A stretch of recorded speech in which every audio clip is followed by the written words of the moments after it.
राहुल गांधी के वोट चोरी के आरोप पर चुनाव आयोग का दिलचस्प जवाब। 1 लाख पोलिंग बूथ का सीसीटीवी फुटेज देखने में लगेंगे 273 साल, जिसका कोई कानूनी नतीजा संभव नहीं। चुनाव आयोग ने राहुल गांधी के आरोपों को बेबुनियाद और दोहराई गई पुरानी पटकथा बताया। कहा, जनता को गुमराह करने की कोशिश कर रहे हैं। चुनाव आयोग के मुताबिक राहुल गांधी की बताई मतदाता लिस्ट में अनियमितताएं महीनों पहले ठीक की जा चुकी हैं। राहुल गांधी मतदाता सूची पर आपत्ति दर्ज कराने की प्रक्रिया का पालन करें।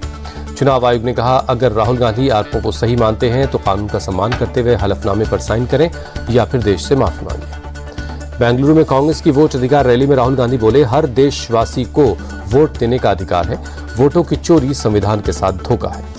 चुनाव आयोग पर राहुल गांधी का ताजा आरोप। कहा, बीजेपी और चुनाव आयोग मिलकर चोरी कर रहे हैं। राहुल गांधी ने एसआईआर को चोरी छिपाने का जरिया बताया। कहा, इसका लक्ष्य गरीबों के वोट को चोरी करना है। चुनाव आयोग ने तेजस्वी यादव के दिखाए एपिक नंबर को बताया फर्जी। 16 अगस्त को शाम 5 बजे तक कार्ड जमा करने के लिए कहा। बिहार में हुए एसआईआर पर अभी तक किसी राजनीतिक दल ने कोई आपत्ति दर्ज नहीं करवाई। चुनाव आयोग ने दी जानकारी। झारखंड के देवघर में बीजेपी सांसद मनोज तिवारी और निशिकांत दुबे के खिलाफ केस दर्ज हुआ। बाबा बैद्यनाथ मंदिर के एग्जिट गेट से जबरन अंदर घुसने का आरोप है। सांसद निशिकांत दुबे ने कहा, पूजा से जुड़ा मामला है। वो आज दिल्ली से देवघर जाएंगे और पुलिस स्टेशन में गिरफ्तारी देंगे। पीएम मोदी ने रूस के राष्ट्रपति पुतिन से बात की। भारत रूस के रिश्तों को, द्विपक्षीय रिश्तों को और रूस यूक्रेन पर बातचीत हुई। पीएम मोदी ने राष्ट्रपति पुतिन को 23वें भारत रूस वार्षिक शिखर सम्मेलन के लिए भारत आने का न्योता दिया। बातचीत से यूक्रेन के साथ युद्ध खत्म करवाने का सुझाव दिया। 31 अगस्त से 1 सितंबर तक चीन में होगा एससीओ समिट। चीन ने कहा, हम भारत के पीएम के स्वागत के लिए तैयार हैं। 25 अगस्त को मध्य प्रदेश के दौरे पर जाएंगे पीएम मोदी। धार में पीएम मित्र पार्क का भूमि पूजन करेंगे। दिल्ली एनसीआर में बीती रात से भारी बारिश हुई। कई इलाकों में जल भराव से यातायात प्रभावित हुआ। दिल्ली में देर रात हुई भारी बारिश से जनजीवन बेहाल। निजामुद्दीन फ्लाईओवर पर भी जल भराव हो गया।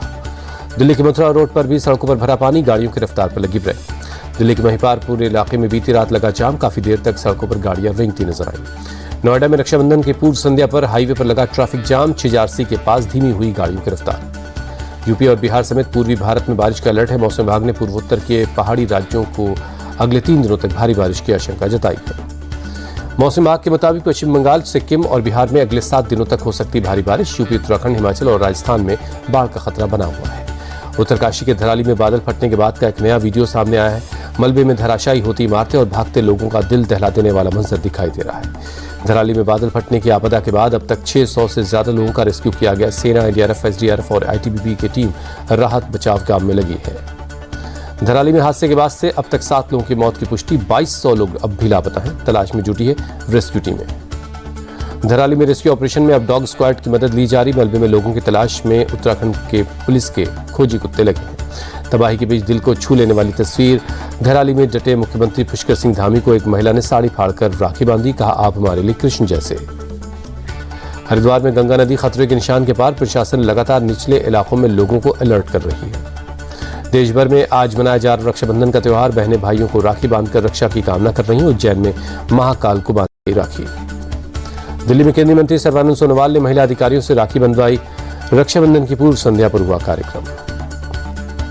केंद्रीय मंत्री शिवराज सिंह चौहान ने बीती शाम मनाया राखी का त्योहार। दीनदयाल अंत्योदय योजना राष्ट्रीय ग्रामीण आजीविका मिशन के लाभार्थियों से राखी बंधवाई।